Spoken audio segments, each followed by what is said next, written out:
सभापती महोदय छापल्याप्रमाणे सभापती महोदय, हा मिठी नदीचा विषय पुन्हा एकदा सभागृहात आलाय, परंतु तो आलाय त्याचं मी पुन्हा एकदा स्वागत करतो, कारण तेवढा गंभीर असा विषय तो मुंबईच्या दृष्टीने आहे. मुंबई महापालिकेला लुटण्याचं काम जर कोणी केलं असेल तर ते मिठी नदीच्या माध्यमातून तेव्हाच्या तत्कालीन सत्ताधाऱ्यांनी केलं. या सभागृहात मी सांगताना फार गांभीर्यपूर्वक सांगतोय. सभापती महोदय, मिठी नदीचा विकास आणि मिठी नदीमध्ये झालेला गाळ उपसामधला भ्रष्टाचार या बाबतीतली तक्रार दाखल झाली. उत्तरामध्ये आपण लिहिलेलं आहे की भ्रष्टाचार झाला, आरोपी अटक झाले, परंतु हा विषय तेवढ्यावर थांबत नाही सभापती महोदय. तर मिठी नदीचा जी चौकशी चालू आहे ही चौकशी फक्त 2 वर्षाची चालू आहे, ज्याच्यामध्ये मी जर चुकत नसेल तर 2022-2023ची चौकशी चालू आहे. परंतु या सभागृहाला मी विनंती केली होती की या मिठी नदीची चौकशी 2012 पासून 2022 पर्यंत किंवा 24 करावी, जेणेकरून सभापती महोदय या मिठी नदीच्या भ्रष्टाचारामध्ये 2 वर्षामध्ये फक्त 68 कोटीचा भ्रष्टाचार झाला अशा प्रकारचा गुन्हा नोंदवला गेल्यानंतर यामध्ये माननीय पोलीस आयुक्तांना आणि ईडी संचालकांना मी 503 पानाचे कागदपत्र आणि पेन ड्राईव्ह दिले, ज्यामध्ये जवळजवळ हा जो भ्रष्टाचार आहे हा 1000 ते 1200 कोटीच्या वरचा भ्रष्टाचार आहे. याबाबतचे देखील कागदपत्र सभापती महोदय मी या पोलीस अधिकाऱ्यांना दिले. सभापती महोदय, ह्या संपूर्ण मिठी नदीच्या भ्रष्टाचारामध्ये आपल्याला मी प्रश्नावर येतो परब साहेब, घाई नाही आपल्याला त्याच्यामध्ये. सभापती महोदय, मिठी नदीला प्रत्येक वर्षी आम्ही कंत्राट काढतो 250 ते 300 कोटी रुपयाचं, आणि ज्यामध्ये आम्ही गाळ काढलेला दाखवतो 2 लाख मेट्रिक टनचा, 2.25 लाख मेट्रिक टनचा, आणि त्यामध्ये ॲक्च्युली गाळ काढला जातो 1 लाख मेट्रिक टनहून कमी. हे तुम्ही उत्तरात दिलेलं आहे. सभापती महोदय, आतापर्यंत जर 10 वर्षामध्ये जर 2 लाख मेट्रिक टन जर गाळ काढला असेल तर तो जवळजवळ 20 लाख मेट्रिक टन गाळ होतो. मला वाटतं की आपण एक नवीन मुंबई उभी करू शकलो असतो, एवढा गाळ काढला हे यामध्ये दाखवलं गेलंय. आणि मग यामधले कॉन्ट्रॅक्टर कोण आहेत तर केतन कदम नावाचा कॅटरिंग करणारा माणूस कॉन्ट्रॅक्टर आहे, कोणतरी जोशी नावाचा माणूस डेकोरेटरचं काम करतो तो कॉन्ट्रॅक्टर आहे, आणि ह्यांच्या सगळ्यांचे लागेबंदे हे कोविडच्या खिचडी घोटाळ्यात होते, यांचे लागेबंदे बॅग घोटाळ्यात होते, यांचे लागेबंदे कोविडच्या औषध घोटाळ्यात होते. आणि मग सभापती महोदय, हे अशा प्रकारे हा गाळ जो काढलेला दाखवला, ज्या ठिकाणी गाळ टाकलेली जागा दाखवली ती जागाच मुळे अस्तित्वात नाहीये. प्रश्न विचारा. सभापती महोदय, मला या प्रश्नाबद्दल बोलू द्या. सभागृहाच्या माध्यमातून राज्याला, मुंबईला कसं लुटलंय हे कळू दे सभापती महोदय. नुसता प्रश्न विचारून मुंबईला कसं लुटलंय कळणार नाही. सभापती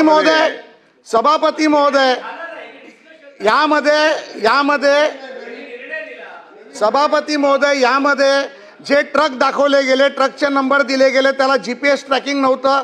ते ट्रकचे नंबर ट्रकचे नव्हते तर ते मोटरसायकल रिक्षाचे नंबर होते.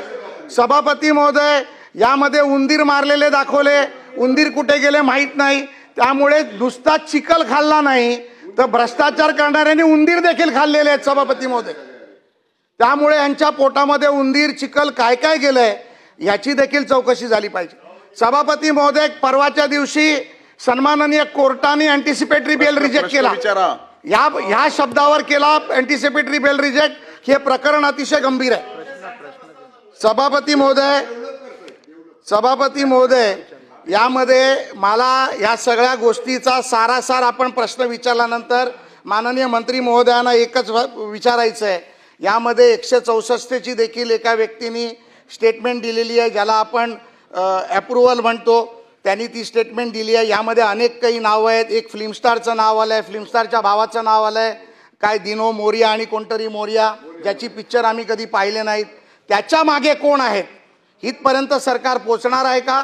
यामध्ये ज्या पद्धतीमध्ये शासनाला जो अहवाल दिला गेला आहे त्या अहवालाची DCPच्या माध्यमातून चौकशी SITची चालू आहे. त्या चौकशीबद्दल आणि पुढे काय झालं याबद्दल तुम्ही सभागृहाला अवगत करणार का? माननीय मंत्री महोदय. सभापती महोदय, सन्माननीय सदस्य प्रसाद लाड साहेबांनी मिठी नदीच्या संदर्भामधला या ठिकाणी प्रश्न उपस्थित केला आहे. आणि मिठी नदीच्या संदर्भामध्ये जो प्रश्न उपस्थित केला आहे त्याच्यामध्ये मला असं वाटतं की 293 मध्ये देखील आपण उत्तर दिलं होतं, लक्षवेधीला देखील उत्तर दिलं होतं. पण याच्यामध्ये वस्तुस्थिती जी आहे ती देखील या प्रश्नाच्या निमित्तानं पुन्हा एकदा सगळ्या सभागृहाला कळली पाहिजे की सन्माननीय सदस्य प्रसाद लाड साहेबांनी सांगितले की फक्त हा तपास जो आहे तो 3 वर्षाचाच आहे. तर हा जो तपास आहे हा 3 वर्षाचा नाही, हा तपास 2012 पासूनच होणार आहे.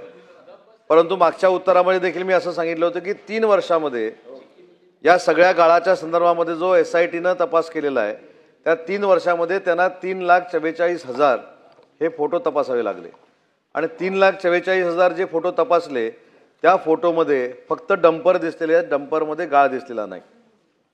याची सुरुवात कुठं झाली, याच्यामध्ये राजकारणामध्ये न जाता याची सुरुवात कुठं झाली की 2012ला एक निर्णय महानगरपालिकेनं केला की मिठी नदीचा जो गाळ आहे हा डम्पिंग ग्राउंडवर न टाकता हा जे कॉन्ट्रॅक्टर जे कन्सल्टंट हे टेंडर घेणार आहेत त्यांनी प्रायव्हेट जागामध्ये टाकावा, हे याचं मूळ स्वरूप आहे. हा जर ठराव झाला नसता किंवा हा जर निर्णय झाला नसता तर डम्पिंग ग्राउंडमध्ये जसं 1930 सालापासून देवनारमध्ये किती कचरा टाकलेला आहे याचं कॅल्क्युलेशन आजही होऊ शकतं, तशा पद्धतीचं या गाळाचं देखील कॅल्क्युलेशन होऊ शकलं असतं. परंतु गाळ कुठं टाकलाय हे देखील कोणाला कळलं नाही. आणि याच्यामध्ये आता 3 वर्षाचा जो FIR दाखल झाला आहे त्याच्यामध्ये काय म्हटलंय तर काही टेंडर जी आहेत ही गाळ काढायला दिल्यानंतर ही रिकॉल करण्यात आली आणि रिकॉल करण्यात आल्यानंतर त्यावेळेचा जो काय 2,000-3,000 जो काय रेट होता तो वाढवून त्याच्यामध्ये फरक करण्यात आला. त्याच्यामध्ये जो भ्रष्टाचार झाला आहे तो फक्त 18 कोटीचा एका वर्षामध्ये. त्याच्यानंतर ज्याचा उल्लेख मी आता केला की डम्पिंग ग्राउंडवर न टाकता प्रायव्हेट जागेमध्ये टाकावा अशा पद्धतीचा जो निर्णय झाला त्याच्यामध्ये 3 वर्षात गाळच टाकलेला आपल्याला दिसलेला नाही. त्याच्यामधला गाळातला भ्रष्टाचार जो आहे तो 45,47,47,105 रुपयाचा FIR मध्ये दाखल केलेला आहे. आणि 3 कोटी रुपयाचा जो आपल्याला डिफरन्स दिसतो, जो आपण 65 कोटी म्हणतो, त्याची अजूनही तपास यंत्रणा सुरू आहे. परंतु FIR 65 कोटीवर फक्त 3 वर्षाचा झालेला आहे. 2012 पासून 2019 पर्यंत जर आपण बघितलं तर मधल्या 4-5 वर्षामध्ये संथ गतीनं गाळ काढण्यात आला. परंतु नंतर जो गाळ काढण्यात आला त्याचं देखील कॅल्क्युलेशन अजूनही SITला कळत नाही आहे.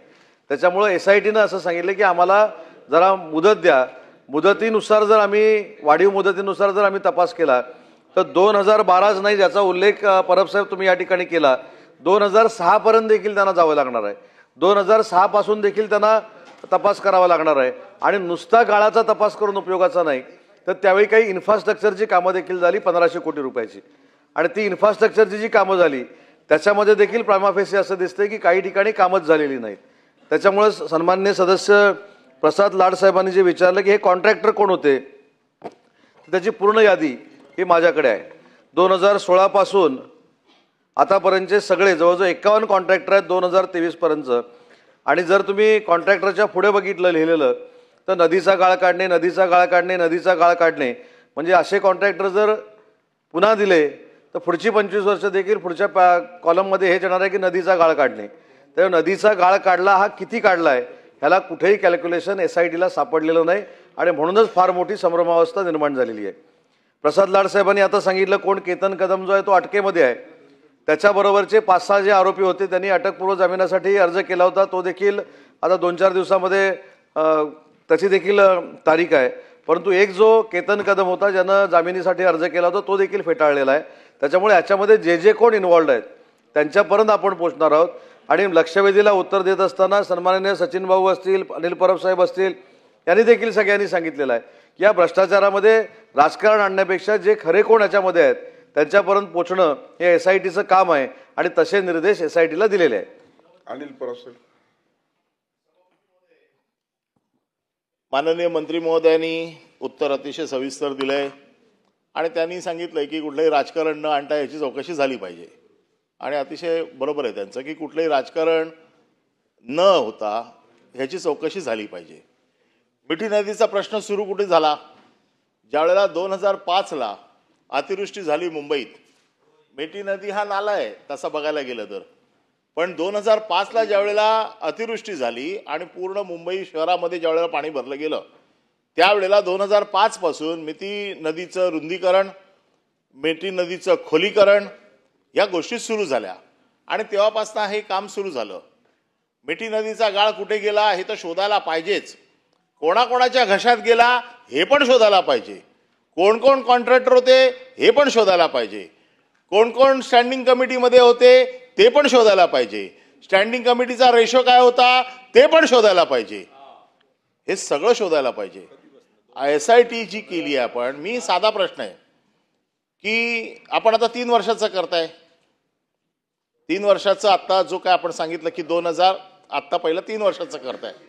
हां, म्हणजे ठीक आहे. म्हणजे त्यावेळेला काय राजकीय आरोप करायची काय गरजच नाही, कारण त्या कालामध्ये प्रशासकच होता, म्हणजे प्रशासक होता. आता राहिला प्रश्न 2022 पासून ते 2005 पर्यंत याची चौकशी होणं गरजेचं आहे.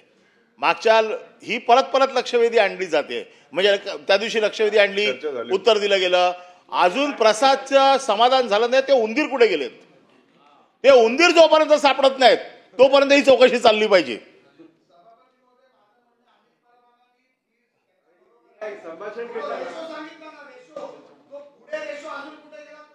हा, शोधला पाहिजे. माझं तेच म्हणणं आहे, याची पूर्ण चौकशी झाली पाहिजे. फक्त जे सांगितलं गेलं मगाशी की खिचडीसारखं होता कामा नये. जो खिचडीचा मालक तो बाहेर का, तो ह्यांच्या पंखाखाली आहे, आणि खिचडीचा मॅनेजर आत का, तर तो अजून तुम्हाला दबला नाहीये. हे सगळं होता कामा नये. आता मी ह्या वेळेला माझं म्हणणं आहे सविस्तर चर्चा आणा याच्यावरती. मुंबईच्या मिठी नदी हा एक विषय आणा. एकदाच काय तो त्याचा फैसला होऊन जाऊ देत, आणि त्याचा अध्यक्ष राजन सिंगला बनवा त्या आयोगाचा. कारण त्याला माहिती आहे महापालिका, मी जे काय बोलतोय हे राजन सिंग एवढं कोणालाच माहित नाही. आणि म्हणून माझं मत असं आहे की ह्याच्यात कुठली गाळ 100% शोधा, चौकशी करा, SIT करा. ED आलेलीच आहे त्याच्यामध्ये, कारण अशा प्रकरणात तर ED येणारच. ED आल्याशिवाय तुमचं प्रकरणच होऊ शकत नाही पुढे. आता जे परत परत SIT नेमलेली आहे, SITची चौकशी आहे, परत परत ह्या शिळ्या कडीला ऊत देऊन बदनामी कोणाची तरी करायची, कुठेतरी डायरेक्शन द्यायचं, हा या प्रश्नाच्या मागचा उद्देश आहे असं मला वाटतं. कदाचित चुकीचं असेल, पण माझं म्हणणं असं आहे की चौकशी करायची आहे ना. ज्या वेळेपासून हे गाळ काढायचं कॉन्ट्रॅक्ट सुरू झालं त्या वेळेपासून हे गाळ काढायच्या कॉन्ट्रॅक्टची पूर्ण चौकशी झाली पाहिजे. हा स्कोप वाढवला पाहिजे. 2005 पासून त्याची चौकशी झाली पाहिजे. जे जे ह्याच्यात दोषी आहेत, ज्यांनी ज्यांनी गाळ खाल्लेला आहे, त्या प्रत्येकाच्या तोंडातना हात घालून हा गाळ बाहेर काढला पाहिजे. मग त्याच्यामध्ये चिखल निघेल, गाळ निघेल, उंदीर निघतील, सगळं निघतील. पुन्हा त्या ताटावर कोण कोण बसले होते हे मला पण माहिती आहे, मी पण सांगू शकतो. माझं मत असं आहे की एकदा ह्याची चर्चा घ्या सभागृहात. म्हणजे काय एकदाच काय तो त्याचा सोक्षमोक्ष होऊन जाईल. आणि म्हणून माझं मत असं आहे की हा जो काय तुम्ही चौकशीचा फेरा चालू केलाय याचा स्कोप वाढवून तुम्ही त्या दिवशीचं उत्तर दिलंय 2005 पर्यंत नेतोय. आता परत प्रश्न आणलाय तर परत उत्तर द्यावं लागेल की 2005 पासून याची चौकशी करणार काय. आणि ती जी चौकशी होईल ती माझं मत असं आहे की न्यायाधीशाच्या अंडर ठेवा ना. हिम्मत आहे ना. एखाद्या रिटायर्ड जजच्या अंडर ही चौकशी करा. 2005 पासून करा, होऊन जाऊ देत. आज मंत्री महोदय